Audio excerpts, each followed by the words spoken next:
வணக்கம் நண்பர்களே, நாம நர்சரிலேருந்து வாங்கிட்டு வந்த செடி தாங்க இது. இது 30 ரூபா கன்றுங்க. இந்த செடியை பார்த்தோன்னே எல்லாத்துக்கும் பிடிக்குங்க. ஏன்னா இந்த செடியில் உள்ள பூ அப்படி, அந்த கலர் அப்படி. ஸோ அந்த கலரை பார்த்தோன்னே, அந்த பூ சைஸை பார்த்தோன்னே நம்ம ஆசைப்பட்டு அந்த கன்றை எடுத்துகிட்டு வருவோம். அந்த பூவை கட் பண்ணி எடுத்த பிறகு பார்த்தீங்கன்னா ஒரே ஒரு தளிர் மட்டும்தாங்க இருக்கும். அதுலேருந்து புது தளிர் வர வைக்கணுன்னா அதுக்கு நம்ம பராமரித்தா மட்டும்தாங்க புது தளிர் வரும்.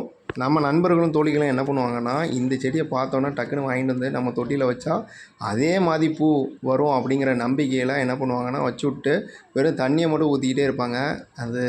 இது பார்த்திங்கன்னா 3 நாள் கழித்து எடுத்த வீடியோங்க. அந்த லீஃபை பார்த்திங்கன்னா நல்லா காஞ்சி போய் இருக்குது. நர்சரியில் பார்க்கும்போது அது ஃப்ரெஷ்ஷாக இருக்கும். நம்ம வீட்டுக்கு வந்த பிறகு காஞ்சி போன மாதிரி இருக்கும். ஏன்னா அவங்க அந்த மாதிரி பராமரிக்கிறதுனால அது அப்படி இருக்குது. இது 1 மந்த் கழித்து எடுத்த வீடியோங்க. பாருங்கள், நர்சரியில் வாங்கிட்டு வந்த மாதிரியே பூ சைஸ் இருக்குது பார்த்தீங்களா. அதுக்கு வேறு ஒன்றும் இல்லைங்க, நம்ம பராமரிப்பு முறை தாங்க. நர்சரியில் என்ன பண்ணுறாங்களோ அதை நம்ம வீட்டிலே பண்ணோன்னா நம்ம வீட்லேயும் நர்சரியில் உள்ள செடி மாதிரி ஃப்ரெஷ்ஷாக இருக்குங்க. நர்சரியில் எப்படி பண்ணுறாங்களோ அதே மாதிரி மண்கலவையிலேருந்து உரம் வைக்கிற வரைக்கும் நம்ம சேனலில் ஃபுல் வீடியோ நம்ம அப்லோட் பண்ணுவோம். நம்ம சேனலில் சப்ஸ்கிரைப் பண்ணாதவங்க சப்ஸ்கிரைப் பண்ணி வச்சுக்கோங்க.